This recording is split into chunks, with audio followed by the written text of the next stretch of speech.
योगी सरकार के दूसरे कार्यकाल का यह दूसरा बजट है, जिसका आकार लगभग 7 करोड़ रुपए का है।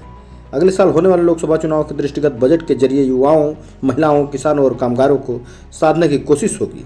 सत्र आरंभ से पहले सपा विधायकों का प्रदर्शन विभिन्न मुद्दों को लेकर सपा नेता विधानसभा में चौधरी चरण सिंह की प्रतिमा के सामने प्रदर्शन करने लगे। आज सपा के प्रदर्शन के दौरान विधानसभा के मार्शलों द्वारा मीडिया कर्मियों से अभद्रता की बात भी सामने आई।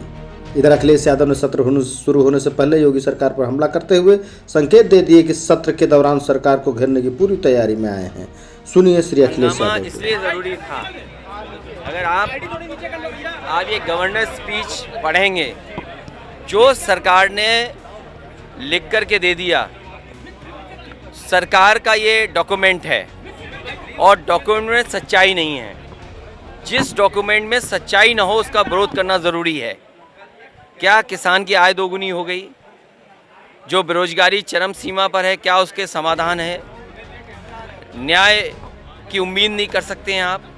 इस सरकार में न्याय की उम्मीद नहीं कर सकते हैं आप। और फिर सरकार ने जितनी बातें इसमें बताई हैं, किसी पन्ने को उठाकर खोल दीजिए आप अपने हिसाब से। स्वच्छ भारत मिशन क्या है? स्वच्छ भारत मिशन किस शहर में कूड़ा नहीं है, किस शहर में नालियां गंदी नहीं पड़ी, और स्मार्ट सिटी के नाम पर जो पैसा आया क्या बर्बाद हुआ नहीं हुआ? G20 का सपना दिखा रहे, एयरपोर्ट पे कुत्ते घूम रहे हैं। अगर G20 का आयोजन कर रहे हैं, दुनिया को आप शोकेस कर रहे हैं अपना इंफ्रास्ट्रक्चर, अपने सरकार की चीज़ें, और बताओ एयरपोर्ट पे कुत्ते घूमे। जो आपने गमले लगाए, गमले सूख गए। ये खुशी में तो बुलाया आपने, स्वागत किया, लेकिन उसके बाद क्या? वही ज़ीरो। आप किसी पन्ने को उठा लीजिए, आप फिर बदल दीजिए, किसी पेज को उठा लीजिए। अब लीजिए, आप आइए वित्तीय वर्ष 22-23 में इतना किसानों को सुविधा दे दी। अगर सुविधाएं दी होती तो आज किसानों की आय दोगुनी होती। और मैं तो पत्रकार साथी से कहूँगा, अपने आप पन्ना खोल के बता दो। आप उसी पन्ने पे मैं बहस करने के लिए तैयार हूँ। आप खोलिए, एक मिनट आप खोल दो, जो पन्ना खोलना चाहो खोल दो, खोल के दे दो मुझे। कानून व्यवस्था बुलडोजर से ठीक होगा? एक माँ और बेटी की जान चली जाए, जल करके मर जाए, इससे ज़्यादा शर्मनाक, इससे ज़्यादा निंदनीय क्या बात हो सकती है? क्या सरकार ये स्वीकार करेगी कि उसी की गलती की वजह से बुलडोजर चला, उसी के प्रशासन की गलती की वजह से जान गई? क्या अधिकारी क्या कर रहे थे वहाँ? आखिरकार जो अधिकारी वहाँ थे क्या कर रहे थे आखिरकार? क्या बुलडोजर से जान ले ली? क्या दुनिया में मुझे एक उदाहरण दे दो दुनिया में कि बुलडोजर चला दें गरीब की झोपड़ी पर, गरीब की झोपड़ी पे आग लगा दें और पुलिस भाग गई, प्रशासन भाग गया, जिसकी जिम्मेदारी है बचाना। अगर घटना हो कहीं, हम यही भरोसा करते हैं, उम्मीद करते हैं कि पुलिस और प्रशासन हमारी जान बचाएगा या हमारी मदद करेगा, और वही प्रशासन जान ले रहा, वही प्रशासन बुलडोजर चला रहा।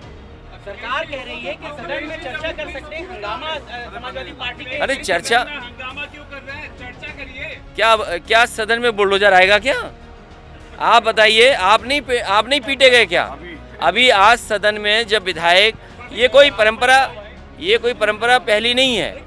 विधानसभा में चौधरी चरण सिंह जी की प्रतिमा पर हर बजट सत्र में या जब कभी सदन शुरू होता है, जनता के सवाल लेकर के विधायक वहाँ बैठते हैं। क्या जनता के सवाल लेकर के विधायक नहीं बैठ सकते वहाँ विधानसभा के सामने? आपके कैमरे नहीं टूटे? आपको नहीं दौड़ाया गया? तो जो सरकार पत्रकार साथियों पे भी लाठी चला दे, जो सरकार प्रशासन से गरीब की झोपड़ी में आग लगा के माँ बेटी की जान ले ले, क्या उम्मीद करोगे उससे? ये एक दो घटनाएं नहीं है, उत्तर प्रदेश में भरी पड़ी हैं घटनाएं। क्या सदन में ऐसा ही रुख रहेगा? तो आपको क्या लगता है? आप भी एक पन्ना खोल दो, लीजिए देखें सरकार का, खोलिए जो पत्रकार नहीं, हमारा पत्रकार साथी। अरे पहले गमले बचाओ, तब GIS G20 की बात करना। अरे सर, आपने बाहरी की बात की है कि योगी आदित्यनाथ की बाहरी की जनगणना नहीं करा रखी है। देखिए, समाजवादी पार्टी इस पक्ष में जाति जनगणना हो, बहुत सारे दल इस पक्ष में है कि जाति जनगणना हो। न केवल प्रदेश में, देश में बहुत सारे दल हैं जो ये चाहते हैं जाति जनगणना हो, और बिहार ने एक उदाहरण पेश किया है। हालांकि समाजवादियों की सरकार बनी होती तो उत्तर प्रदेश में अभी तक जाति जनगणना हो गई होती। बीजेपी ने कहा है कि आपकी सरकार पहले थी और केंद्र में आपके सपोर्ट सरकार में, तो इस वक्त आप लोग ये बीजेपी वाले अंधे हैं क्या या बहरे हैं? नेताजी से लेकर के जितने भी दक्षिण भारत के नेता थे, सदन में जिस समय जनगणना शुरू होने जा रही थी उस समय इस बात को रखा गया था और उस समय की सरकार ने यह स्वीकार किया था कि जाति जनगणना कराएंगे। जाति जनगणना हुई, लेकिन उसके आंकड़े आज तक जनता के सामने या किसी के सामने नहीं आए। फिर एक बार जनगणना शुरू होने जा रही है, हमारी मांग है, और अगर दिल्ली सरकार नहीं करती है तो प्रदेश स्तर पर इसकी जनगणना होनी चाहिए।